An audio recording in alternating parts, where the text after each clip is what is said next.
espletare anche l'incombenza di chiamare i due relatori sul palco, Vincenzo Marinese, che è il vostro presidente, e l'assessore regionale Roberto Marcato. Direi di chiedere all'assessore se preferisce destra o sinistra.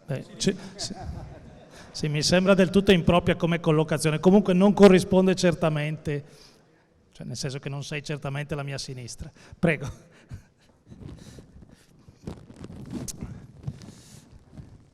Bene, buon pomeriggio. Io ritorno su questo palco dopo un certo periodo di tempo, per l'esattezza nel gennaio del 2019, quando in una vostra assemblea venne lanciata la ZES. Che cosa sia la ZES? Lo sapete tutti, è una proposta che aveva l'obiettivo di valorizzare la città di Venezia e 18 comuni del Polesine, attivando una potenzialità di attività produttive e di investimenti per 24 miliardi, decine di migliaia di posti di lavoro. Da allora la ZES ha avuto un percorso lungo, anche accidentato in certi momenti, ha anche un po' cambiato nome, nel senso che adesso poi c'è la ZES ma c'è anche la ZLS, cioè la zona logistica, ma insomma il percorso è stato avviato. Oggi è una tappa, confidiamo di magari trovarci fra un po' di tempo a festeggiare l'arrivo. Però l'intento di questo incontro è appunto di fare un po' il punto della situazione, di capire dove siamo arrivati, quali sono i passaggi successivi, quali sono anche gli ostacoli e gli obiettivi che abbiamo di fronte. Non so se Vincenzo volevi prima aggiungere qualcosa tu e poi farei delle domande all'assessore Marcato. Sì, allora, mi sentite? Sì? Ah, sì, ecco qua. Allora, prima cosa, ci siamo di fatto inventati questo progetto l'anno scorso. Abbiamo lanciato il nostro progetto industriale perché ritenevamo che fosse prioritario mettere un piano industriale al centro del tema politico. Ora hanno cambiato nome, non è proprio così, nel senso che tra ZES e zona logistica semplificata e rafforzata non c'è nessuna differenza, sono la stessa identica cosa. Abbiamo deciso insieme al ministro Provenzano di chiamarla in questo modo perché Venezia era già zona logistica semplificata e con un semplice emendamento è stato possibile in zona Cesarini chiudere e perciò ottenere gli stessi vantaggi dal punto di vista fiscale, e abbiamo ottenuto rispetto ad altri qualcosa in più che è passato inosservato, che all'interno degli investimenti non ci sono soltanto quelli industriali, ma ci sono anche investimenti, e l'abbiamo chiesto espressamente, per l'artigianato e per il commercio, perché è vero che parliamo di industria, ma è altrettanto vero che l'industria vive anche attraverso l'artigianato e il commercio, e noi dobbiamo riqualificare i nostri centri urbani, e i centri urbani si riqualificano anche attraverso i microinvestimenti. Ecco, dicevamo gennaio 2019, oggi siamo nel giugno 2020, è passato un arco di tempo. Come prima cosa chiedo all'assessore Marcato di fare un po' dal suo osservatorio, dal suo punto di vista, raccontare il percorso che è stato fatto, gli ostacoli che sono stati eventualmente superati, le difficoltà, il fatto che il Presidente parli di una approvazione in zona Cesarini sta già a dire insomma che non è stata una passeggiata di salute, per così dire, che molti sono stati gli ostacoli che sono stati incontrati, c'erano delle resistenze di tipo anche politico, però il risultato almeno fino a questo punto l'abbiamo raggiunto. Ma insomma è interessante anche capire qual è stato il percorso. Sì, grazie, buon pomeriggio a tutti. Intanto dobbiamo dire che Il detonatore di tutta questa faccenda è il presidente Marinese. A lui va dato atto che per primo ha creduto su questo intervento. Noi ci abbiamo creduto assieme a lui da subito, perché reputo che questo sia uno strumento, per quanto riguarda la zona di Porto Marghera e per quanto riguarda la zona del Polesine, sia uno strumento straordinario di attrazione di investimenti e di attrazione di imprese in questo territorio. Non fosse altro che uno degli elementi della ZLS, che è, come dire, uno degli obiettivi principali, è quello di far tornare le aziende che hanno dislocato negli anni fuori dai nostri confini. E, insomma, immaginare politiche di agevolazioni fiscali e di interventi diretti per le aziende che qui si vanno a insediare credo sia un'opportunità straordinaria. Questo tassello poi arriva dopo il riconoscimento, su una precisa richiesta che abbiamo fatto noi come Regione Veneto, di Porto Marghera come area di crisi complessa. Altro strumento straordinario per essere attrattore di investimenti e agevolazioni. D'altronde, come dire, è necessario avere strumenti di questa natura per poter immaginare un futuro diverso per quest'area. Perché questa è un'area, io lo dico sempre quando ho la possibilità di confrontarmi con imprenditori, con operatori del settore, questa è un'area che dal punto di vista logistico non ha eguali al mondo. Cioè qui abbiamo il mare, abbiamo l'accesso con le navi, con il treno, le infrastrutture, c'è tutto. Un'area come questa non esiste al mondo. E poi è un'area dove uno mette la propria azienda e il cliente che arriva dal Giappone lo può portare a bere il caffè in piazza San Marco, cosa che nessun altro imprenditore in qualsiasi altra parte del mondo può fare. Quindi ha un concentrato di positività che altre aree non hanno. Ecco, ha bisogno di strumenti per renderla competitiva, forte. Questo della ZLS è sicuramente uno strumento importante. Per i tempi della politica, tutto sommato, qualche mese è davvero poca cosa. Le difficoltà che abbiamo incontrato sono state difficoltà più che altro ideologiche, nel senso che la ZES, qui ZLS, ma la ZES per sua natura, per quanto riguarda l'Italia, è stata pensata per le aree del meridione.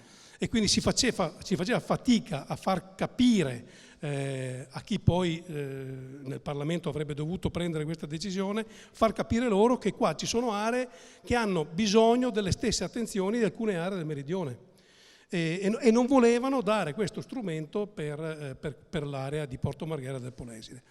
Attraverso poi lo stratagemma della ZLS, che non è altro che una ZES vestita a nuovo, siamo riusciti ad avere questo con un'azione di lobby positiva fatta da Confindustria e dalla politica anche regionale, siamo riusciti ad avere questo strumento importante. La norma prevede che la Giunta regionale con una delibera dia luogo all'iter, dia inizio all'iter, convocando e strutturando un tavolo di concertazione che vede tutti gli attori interessati a questo tema discutere appunto per arrivare a proporre poi un piano strategico al governo che diventa l'elemento di interlocuzione fra regione e governo, fra istituzioni locali e governo.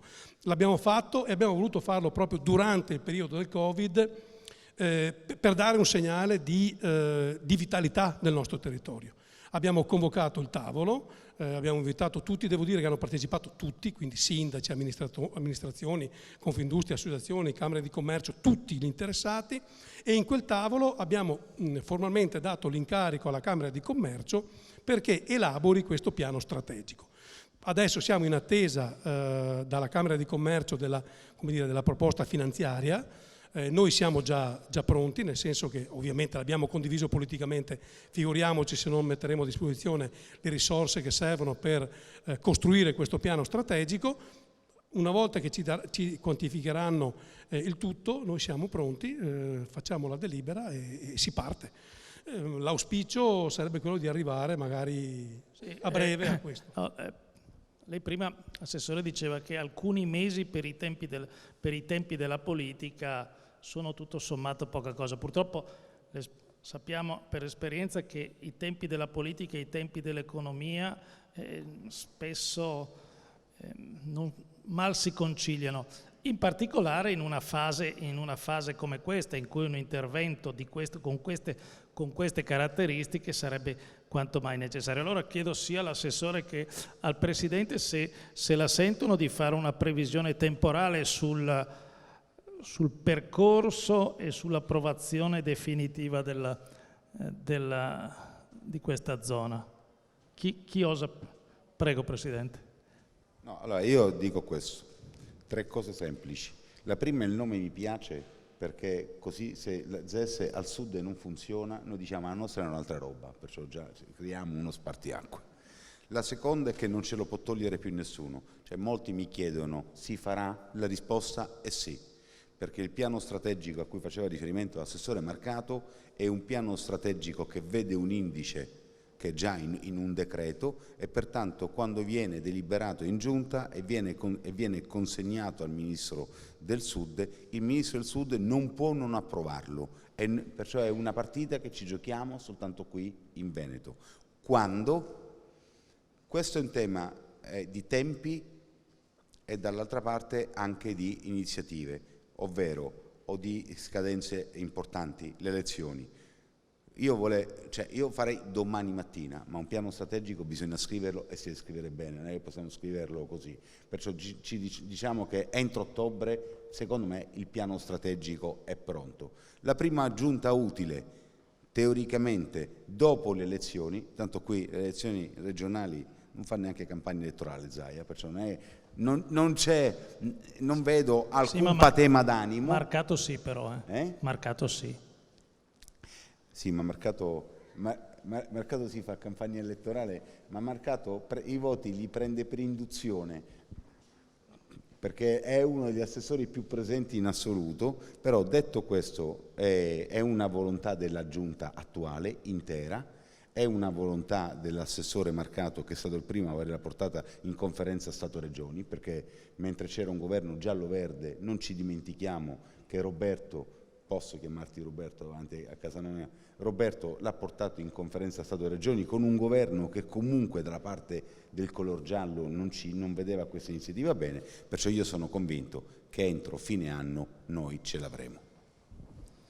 Sì, condivido anch'io, l'unico elemento potrebbe essere una resistenza politica ideologica e elezioni anticipate nazionali che però ad oggi sembrano non esserci, per cui io credo che per la fine dell'anno potremo avere una risposta positiva. Dopodiché spero che il Parlamento si renda conto che il Covid ha dato a tutti la necessità di velocizzare un po' i processi burocratici. Sì, da quello che è successo su molte materie, dai sussidi alla cassa integrazione, sembra che questa consapevolezza sia ancora abbastanza lontana. Voi dite entro la fine dell'anno, ma se un imprenditore, diciamo dopo l'estate, viene dal Presidente, viene dall'assessore e dice vabbè, si fa questa zona logistica speciale così, io cosa posso fare? Voi cosa gli dite? Io mi auguro che a fine settembre, quando viene l'imprenditore, innanzitutto lo abbracciamo, perché speriamo che non ci sia più il distanziamento sociale. Il primo. Seconda, gli daremo uno strumento che è il piano strategico, perciò gli dirà questo piano strategico dove potrà investire, in base alle proprie attività, in base alla propria filiera, e perciò gli costruiremo su misura la propria filiera o l'eventuale componente del distretto. Dopodiché gli diremo quelle che sono le autorizzazioni e le agevolazioni che può avere dal punto di vista burocratico, e qui la Regione entra a far parte del gruppo di lavoro per costruire il piano strategico, e dopodiché in base alle dimensioni gli diremo e poi ci auguriamo di potergli dire una quarta cosa. Gli diremo quello che è il contributo per quanto riguarda il credito d'imposta, perciò se è una grande impresa il 15% a prescindere dall'importo che si investe, se è una media impresa il 20%, se è una piccola impresa il 25%. Perciò se uno investe 100.000 euro ha un credito d'imposta di 25.000 euro. Mi auguro di potergli dire un'ulteriore cosa, la quarta, che attraverso delle convenzioni che stiamo studiando e che non so se firmeremo, se no mi prende la Contite, mi prende Churchill che si inventa, gli diremo guarda abbiamo anche la banca che ti finanzia il credito d'imposta e te lo dà immediatamente a condizione che tu glielo ceda, un po' quello che dovrebbe avvenire con l'eco bonus, in modo tale che così il credito d'imposta non si matura ad approvazione del bilancio ma si matura dal punto di vista della liquidità immediatamente. Assessore? Sì, condivido parola per parola, una piccola digressione sulle banche. Io mi auguro, le sto testando anche con il piano regionale che abbiamo messo a punto per aiutare l'economia del Veneto. Io mi auguro che le banche abbiano voglia di essere uno degli assi portanti della ripresa economica di questa regione. Nel senso che abbiamo avuto quei due esempi drammatici qualche tempo fa. Insomma, io credo che il sistema bancario veneto dovrebbe dimostrare un po' di più l'attaccamento alle imprese venete. E questa è un'ulteriore sfida. Cioè non lo sta dimostrando? Non come piacerebbe a me. Cioè serve un senso di appartenenza da questo punto di vista. Noi abbiamo un tessuto produttivo che è peculiare, che è tipicamente nostro. Le nostre aziende, qui siamo a Confindustria, ma la stragrande maggioranza delle aziende nostre ha meno di 10 dipendenti, quindi sono aziende piccolissime, non sono aziende capitalizzate, sono aziende che lavorano quasi esclusivamente con il credito, quindi l'interlocuzione bancaria è necessaria e vitale per uno sviluppo sostenibile della nostra economia. Ecco, le banche devono avere un atteggiamento adeguato alle attese. Devo dire che quando io ho convocato tutte le banche nei loro massimi vertici, proprio all'inizio della pandemia, io una cosa ho chiesto loro subito, la moratoria per le rate in scadenza. Devo dire che ho trovato immediatamente, tutte quante hanno detto sì, noi lo facciamo, ancora prima che ce lo chieda il governo, noi siamo pronti per farlo. Ecco, io mi auguro che quella velocità di risposta adeguata alle attese delle nostre aziende si perpetui nel tempo, cioè non sia legata all'emotività del momento, ma diventi una struttura portante del sistema bancario. C'è qualcosa da migliorare, ecco, mi auguro che questo avvenga. Condivide questa valutazione e questo anche appello, per così dire? No, ha perfettamente ragione. Allora io qui devo fare una questione di natura tecnica. La moratoria l'hanno concessa perché essenzialmente la moratoria conveniva alle banche, cioè le banche hanno sospeso gli accantonamenti. Se un'azienda chiude e non paga la rata, automaticamente entra nel circuito della centrale rischi, automaticamente va in rischio di default e automaticamente si aumentano gli accantonamenti o bisogna svalutare il credito. Perciò la moratoria è stata immediatamente concessa per un interesse specifico delle banche e io condivido di evitare di aumentare gli accantonamenti o di declassare i crediti per avere gli NPL un'altra volta in casa. Dal punto di vista dell'erogazione invece ci sono istituti, ci sono alcuni istituti che non stanno facendo niente, che stanno complicando la vita alle aziende, che siano esse piccole, medie, le grandi non le discutiamo, però stanno complicando la vita, e dall'altra parte si trincerano dietro la responsabilità penale, che è il vero peccato originale, perché oggi, questo ce lo dobbiamo dire, tecnicamente se una banca presta un centesimo di euro, seppur garantita al 90% o al 100% dalla garanzia dello Stato, inevitabilmente, se l'azienda fallisce, il purtroppo funzionario è passibile di abuso di credito e concorso in bancarotta, perché questi sono i due reati.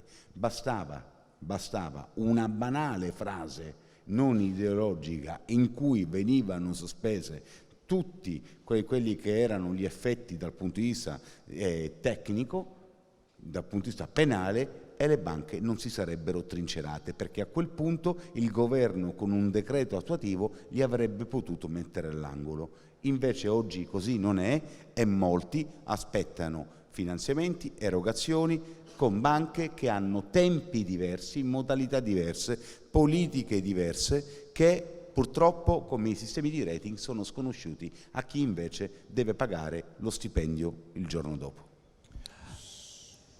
Sì, no, è vero, condivido, però è anche vero, tu l'hai anche accennato, che in questo ambito senza scudo penale ci sono banche che stanno facendo il loro lavoro e banche che non lo stanno facendo. Quindi non posso pensare che ci siano direttori di filiale o di agenzia e funzionari, come dire, che sono dei pirati che vanno avanti senza problemi e altri invece rispettosi della norma. Evidentemente ci sono istituti che credono nel Veneto, nelle imprese venete e vogliono essere al loro fianco, altri che preferiscono la finanza, le cose da salotto. Ho capito, però questa non è la banca che a noi interessa. Quindi questo è un tema su cui dobbiamo porre una riflessione pesantissima se vogliamo essere competitivi nel mondo. Sono se 3-4 banche, 3 banche si contano così, sì, quelle che non stanno facendo. Non faccio nomi.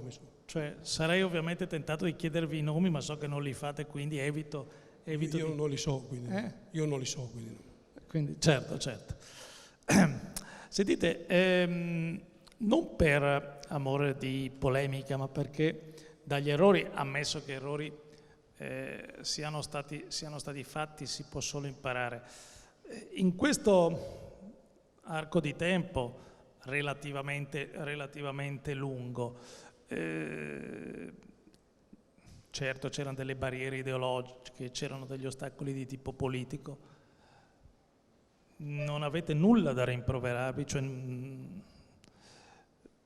c'è qualcosa che non rifareste o che fareste in modo diverso rispetto all'obiettivo di ottenere la ZES, ZLS? No, onestamente no, perché mio padre mi ha sempre insegnato che un errore diventa grave quando quando diventa irreversibile. Perciò tutti gli errori irreversibili non sono gravi e noi errori irreversibili non abbiamo fatto. Devo dire che il risultato, ecco, una cosa virtuosa è stata la stampa. Cioè, io devo dare merito a te, Roberto, a tutte le altre testate giornalistiche, che c'è stato un grande risalto. Questo è diventato il progetto del territorio, e così i sindaci, e così le altre categorie economiche, altri sindaci. Ecco, siamo stati bravi Ecco, una cosa che mi rimprovero, che avrei fatto volentieri, evitare di andare a incontrare la ministra Lezzi. Già questo mi sembra un dato interessante. Visto come si fa a fare il presidente di Confindustria. Cioè tu gli fai una domanda e dice ma hai sbagliato qualcosa? Lui ti dice ma quasi no, ma tu sei stato bravo. E quindi io sono prego, quindi evitiamo. Grazie. Devo vendere. Ma no, fondamentalmente non credo ci siano stati errori da parte nostra, nel senso che quando abbiamo avuto la possibilità l'abbiamo colta. Ecco, forse l'unica cosa, ma il mio ruolo è anche il presidente Zaia, che ha uno stile un po' diverso dal mio, mi impone una certa moderazione, e quindi nell'interlocuzione con i parlamentari, con i sottosegretari, con i ministri, io sarei andato giù un po' più duro. Ecco. Invece mi dicono sempre, insomma, devi mantenere un po' un certo aplomb, insomma, cosa che non mi appartiene assolutamente. Però, insomma, ci sta dando delle notizie, non ce ne eravamo mai accorti. No, infatti immagino. No, è che a volte mi rendo conto che un po' di cattiveria è utile per disinnescare certi elementi, perché poi quando tu ti rendi conto che il tutto si ferma per una incrostazione ideologica o burocratica, non è che hai molti strumenti per scardinare questi gangli che si sono fermati. Cioè, perché fai la telefonata, mandi la lettera, chiami il sottosegretario, cerchi di parlare anche un italiano corretto, togli via l'accento, ti presenti in maniera educata. Questi ti dicono: guardi, le faremo sapere, cioè, io rappresento le aziende, non è che le faremo sapere, mi basta. E allora qualche volta io vedo che il mio approccio molto muscolare serve molto. Ecco, qua non l'ho usato moltissimo, tornassi indietro forse anche con i miei, che mi diceva: sì, no, ma abbiamo capito il mercato, adesso guarda, facciamo un attimo una riflessione e poi ti facciamo sapere. Ecco, quell'attimo di riflessione si può accorciare solo a sberle, non c'è altro strumento, insomma. Ecco, quindi, però per il resto io credo che ci siamo mossi molto bene. Cioè il titolo di domani è marcato: lo stile di Zaia non è il mio. Ma credo che lo sappiano tutti, insomma, non è che... Va bene. No, È chiarissimo. Lui è presidente. È chiarissimo. Prima, forse facendo una battuta, il Presidente ha detto: beh, se non funziona al Sud, almeno noi potremmo dire che qua ha funzionato. Era una battuta, però chiedo, la possibilità che questo sistema, questo attivatore di investimenti e di occupazione fallisca, è una possibilità concreta? È una, Cioè è una preoccupazione che avete? No, noi abbiamo noi abbiamo una certezza e una grande opportunità.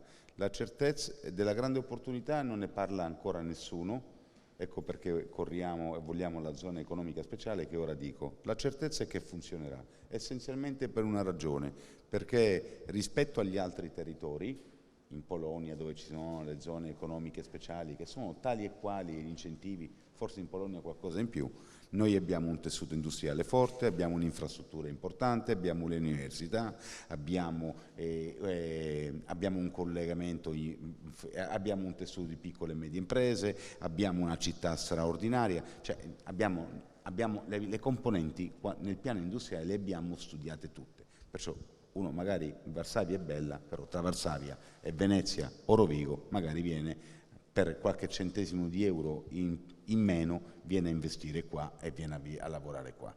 Fermo restando che poi noi abbiamo anche gli istituti tecnici superiori, sappiamo benissimo che abbiamo un problema di manodopera, che dobbiamo creare il gap, perché il problema del reshoring è che se noi non ci prepariamo a formare il nostro personale, le aziende tornano, ma se non gli diamo il personale sono dolori. E perciò su questo elemento qui noi siamo veramente forti, anche perché il porto è un porto che funziona, c'è un retrobanchinamento forte, c'è un tessuto industriale straordinario e nella via della seta comunque abbiamo un ruolo importante, perché siamo la crocevia tra il commercio di Levante e Ponente, e Occidente e Oriente, perciò siamo proprio baricentrici. È ovvio che sarebbe bene fare anche una sorta di alleanza con Trieste, perché dobbiamo ragionare in un porto molto più largo. Dal punto di vista dell'opportunità invece... capisco che parlare di alleanze tra due porti che in questo momento, per ragioni diverse, mi sembra che abbiano qualche problema, diciamo che è una forma di ottimismo della volontà. No, io dico che mentre prima avevamo cose poche in comune, adesso abbiamo qualcosa in comune, perciò magari da quel poco che abbiamo in comune possiamo rilanciarci insieme. L'opportunità qual è? L'opportunità è la seguente. Noi possiamo allargare la zona economica speciale, se facciamo un'operazione intelligente, una volta che l'abbiamo ottenuta, ma lo diciamo a bassa voce, ad altre aree del Veneto. Perché siccome il concetto è il porto e il decreto identifica il porto e queste aree, nei prossimi mesi si ridiscute la 107, che è la norma europea che prevede il bypassamento degli aiuti di Stato. All'interno della 107 verranno stabiliti dei criteri di natura economica, che sono quei criteri che hanno portato Rovigo e Marghera a essere inseriti. Se nei criteri inseriamo anche dei nuovi criteri, io sono convinto che 90 Padovana non è che sia peggio o meglio di Occhiobello, perché qui c'è un problema di tenuta del tessuto industriale, soprattutto sui piccoli centri, che nel corso del tempo e dal 2008 è cambiata, e perciò dovremmo, una volta istituita, ecco perché abbiamo fretta, fare un'azione forte a Bruxelles con i parlamentari nostri per cercare di estendere le zone e la zona. E ricordo a tutti che la zona economica speciale, i comuni, si identifica attraverso dei criteri economici, ma anche attraverso una delibera del Consiglio regionale. E perciò poi, se ci dicono che i requisiti vanno bene, la partita, come adesso, ritorna a casa nostra. E abbiamo una zona economica speciale diffusa, perché più grande è più diventa attraibile, perché il nostro tessuto industriale tra Treviso, Padova, Venezia e Rovigo ha connotazioni diverse e dobbiamo avere la capacità di collocare le aziende nel contesto corretto. Preoccupazioni? No, perché siamo veneti. Cioè, a noi hanno dato una spiaggia con un mare che non è sicuramente il massimo, e abbiamo costruito Jesolo, che diventa uno degli attrattori più importanti d'Italia per quanto riguarda il turismo balneare. Avevamo 4 colline senza particolari prospettive e siamo diventati i maggiori esportatori di bollicine al mondo, battendo lo champagne. Cioè il Veneto dà un'opportunità e questo la trasforma in un successo. Quindi io sono convintissimo che, avendo questo strumento per 2 aree che negli anni hanno sofferto e continuano a soffrire, noi la sappiamo sfruttare. Poi su questo c'è la convergenza praticamente di tutti, cioè non ho sentito una persona che non abbia valutato positivamente questa possibilità, e poi parliamo di 2 aree che potenzialmente hanno davvero molto, molto da dire. C'è fame di impresa. Io in questi mesi di lockdown, di Covid, io non ho sentito nessun imprenditore che mi ha chiesto facci avere aiuti di Stato. Cioè, tutti ci chiedevano fateci riaprire, in sicurezza, ma fateci riaprire. Cioè il Veneto che voglia lavorare. Non è che e quindi il fatto anche della comparazione con il Sud. Ecco, noi storicamente non abbiamo in testa il salvagente dello Stato. Cioè se a loro va male una ZES, sanno che arriverà un'altra ZES, sanno che arriverà un altro aiuto di Stato. Noi questo non ce l'abbiamo, ci va male la ZES, ci va male, punto. Non abbiamo dentro la nostra testa questo, quindi sono tutti elementi di forza che mi fanno essere assolutamente positivo. Ma allora, io devo dire che di questa sento parlare per la prima volta di questa ZES da Vincenzo Marinesi in una trasmissione televisiva. Eravamo insieme. Devo dire che quando lui ha cominciato a parlare di questa ZES e mi ha indicato questi numeri, 24 miliardi, io lo guardavo, devo dire, con un po' di scetticismo. Lui deve essersi accorto, tanto è vero che poi mi ha chiesto di fare il moderatore dell'assemblea che ha lanciato questa cosa. Ma però mi piacerebbe sapere, ma chi ti aveva parlato della ZES? Cioè, voglio dire, l'avevi scoperto tu? Com'è nata questa cosa? Perché in fondo è pur vero che noi abbiamo il porto, abbiamo una serie di caratteristiche così, però ci possono essere altre realtà del paese, non solo al sud, che interessate. Tu del resto prima hai sottolineato che anche altre aree del nord-est potrebbero. Cioè, com'è nata questa cosa? C'è qualcuno che ti ha dato un suggerimento, l'hai letto da qualche parte? Perché anche Mercato mi sembrava di capire che ha colto questa opportunità, ha saputo di questa prospettiva attraverso l'iniziativa vostra di Confindustria Venezia Rovigo. Insomma, prima non era un oggetto del dibattito. Com'è nata? È nata nel 2014. È nata quando ad aprile del 2014 il Consiglio regionale del Veneto ha fatto la delibera dove ha identificato i comuni per il 107 e in Camera di Commercio di Venezia è stata data la delega per occuparsi della zona economica speciale. È lì che è nata. Poi, per tutta una serie di ragioni, si è perso un po' di tempo. Io mi sono documentato perché ero in giunta in Camera di Commercio e poi ero anche vicepresidente di Matteo. Poi, quando sono diventato presidente, ho detto io la prima cosa che voglio fare è attuare la ZES. E poi altre trasmissioni, cioè, mi sono documentato, ma ce l'ho in testa dal 2014. E ho scelto te come moderatore essenzialmente per una ragione, perché io sono scaramantico e siccome la scommessa era dura, perché nessuno ci credeva, sembravo un sognatore, un amico, e questo è stato un suggerimento, mi ha detto: vuoi qualcuno che porta fortuna? E mi ha detto Roberto Papetti, e io da lì mi sono attaccato a te. Francamente sul fatto che io porto fortuna non lo so. E questa sapevo. E questa è la dimostrazione che il consiglio che mi è stato dato è stato un consiglio opportuno. Vabbè. No, beh, è anche bravo direttore. No? Sì, vabbè, continuiamo così. Sente,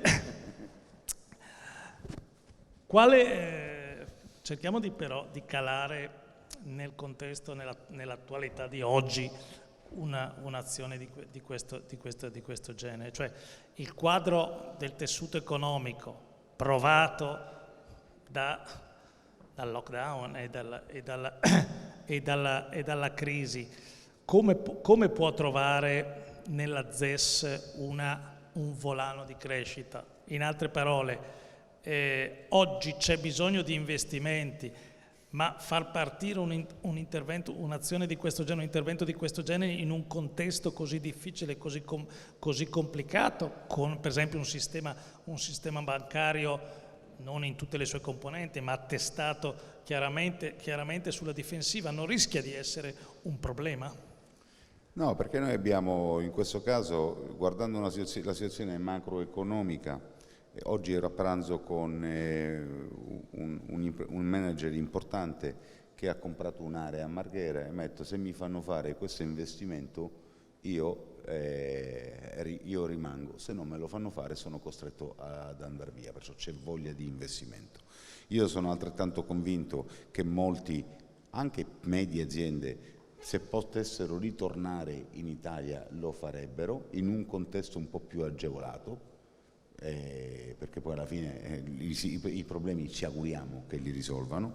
Poi c'è tutto un ambito invece che è la domanda interna, che sono i lavori di ristrutturazione. Noi abbiamo aziende anche a Marghera che fanno altri prodotti, guarda, faccio nomi e cognomi: Arte Bianca, che fa un prodotto straordinario che è Panpiuma, sono nostri associati, dobbiamo raccontare i nostri esempi, che ha fatto investimenti ed è pronto a fare altri investimenti. Proprio a Marghera ha ampliato il proprio stabilimento, e così tanti altri, o di capacità di ristrutturazione o il cambio dei macchinari. Perciò l'investimento, la cosa importante, la differenza tra l'area di crisi complessa e la zona economica speciale in un flash è che l'area di crisi complessa dovevi fare un investimento minimo da 1,5 milioni di euro.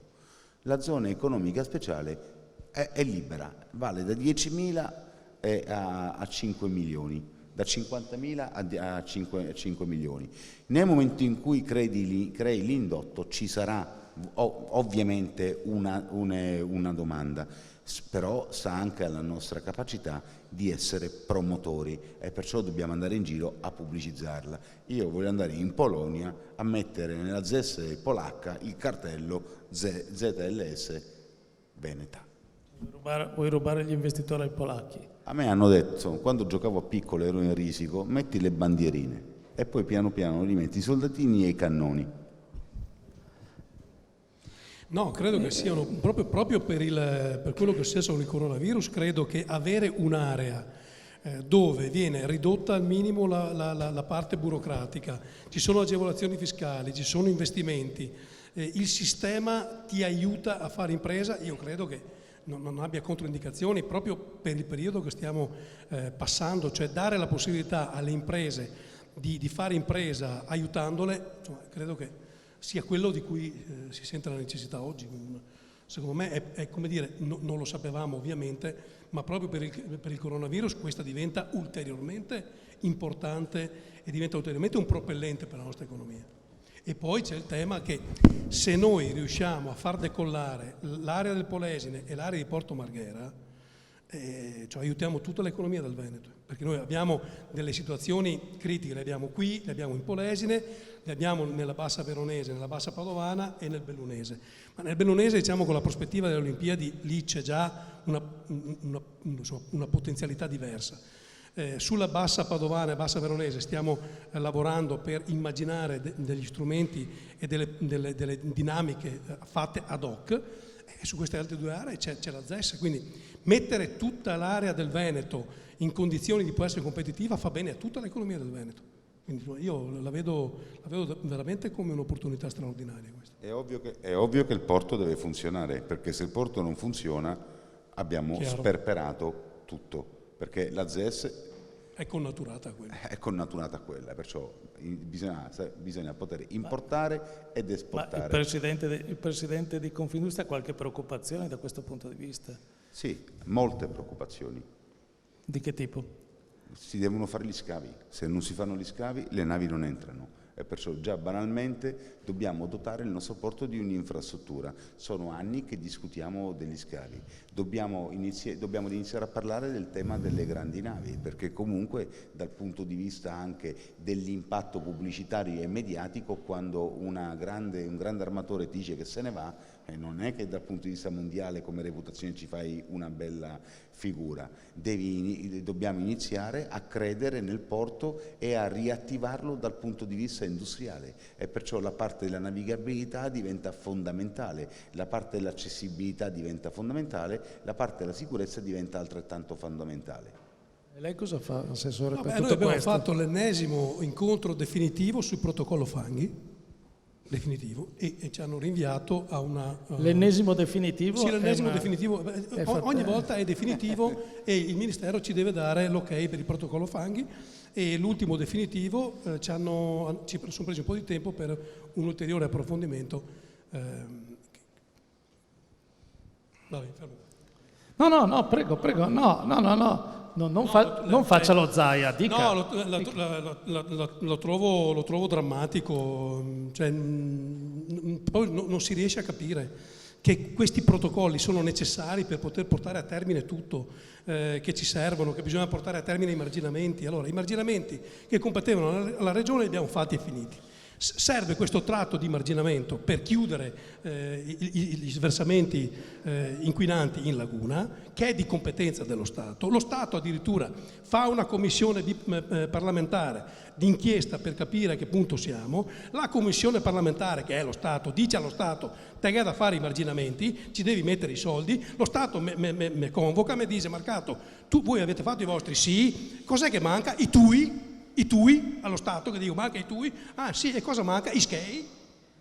Ma forse è questo. E non li mettono, cioè, ragazzi, forse è perché non capiscono TUI e SCEI. Ecco, allora andrò via con uno che metti i sottotitoli e vediamo se ci capiamo, cioè è questo il dramma. Ma come quello che sta succedendo con la banda ultralarga, cioè il Covid ha dimostrato in maniera plastica che se tu vuoi fare didattica a distanza e vuoi fare smart working e vuoi fare impresa ed essere competitivo nel mondo, hai bisogno di infrastruttura digitale, giusto? Bene, noi abbiamo tutta una serie di aree cosiddette bianche dove nessuno fa quell'investimento perché non c'è, perché è a fallimento di impresa, non c'è un ritorno economico. 3 anni fa facciamo un accordo con l'allora Presidente del Consiglio, Matteo Renzi, lo chiudiamo Regione, Governo. La Regione è destinataria di 320 milioni di euro di fondi europei, 80 li mettiamo noi, quindi oltre 400 milioni complessivi per coprire tutto il Veneto con la banda ultralarga.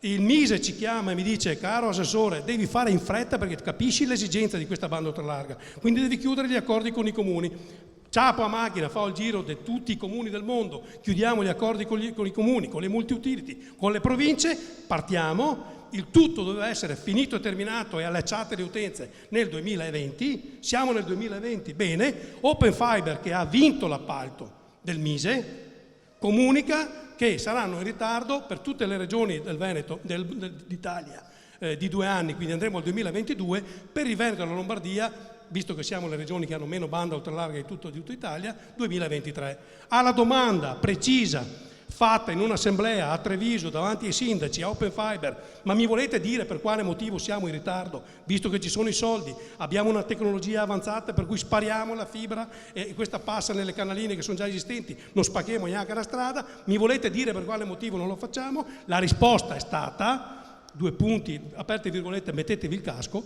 non abbiamo le maestranze. Cioè questi che ha vinto l'appalto milionario con lo Stato e il giorno dopo si sono accorti che non avevano le maestranze, cioè a gente che mette su a fibra. Immaginate voi se in un rapporto di tipo privatistico date l'incarico a un'impresa che fa case, di farvi a casa, e dopo un mese non parte nessuno e dice non voglio operai che fa a casa. Cioè, mi trovato l'anticipo però. Ecco, siamo a questi livelli qua. Quindi andiamo al 2023 per una infrastruttura di cui abbiamo necessità vitale, e questi ci hanno risposto così. Noi li abbiamo diffidati, abbiamo mandato una lettera che diremo anche per vie legali qualora non ci fossero risposte positive. Rischiamo di perdere gli 80 milioni che abbiamo messo di fondi europei, di buttarli via, perché rischiamo questo, perché questi non hanno le maestranze. Per inciso, Open Fiber è 50% Enel, 50% Cassa Depositi e Prestiti. Cioè esauri. Ecco, siamo a questi livelli qua.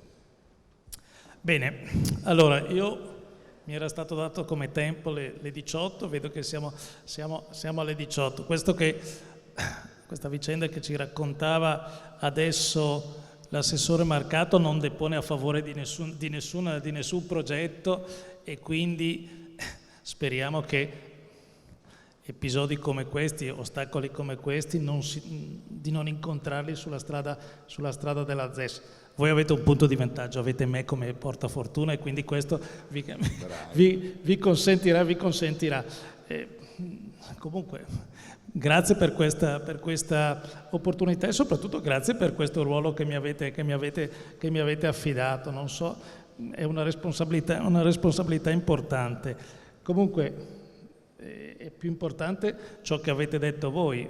Entrambi vi siete detti quasi certi che entro l'anno la ZES, chiamiamola così con il nome originale, sarà pronta. Bene, se non accade non è colpa del portafortuna, mi raccomando. No, guarda, noi purtroppo io vivrò in un conflitto di interessi personali, perché non vedo l'ora che il governo cada, perché non se ne può più. Ma dall'altra parte, dopo l'estate, farò le preghiere perché il governo rimanga in carica per poter fare la ZES. No? Se cade il governo è l'unica variabile forte che c'è, certo. Mancando il ministro non c'è posto da consegnare. È un auspicio che si sente di condividere. Per la mia moderazione sono sempre filo governativo, quindi io mi auguro che le cose vadano, come in questi casi dice, che il governo duri per il bene del Paese. Nessuno ci crede, ma ne prendiamo atto. Grazie Presidente, grazie Roberto Marcato, grazie a voi. E credo che della ZES abbiamo detto tutto quello che c'era da dire. Buona serata a tutti.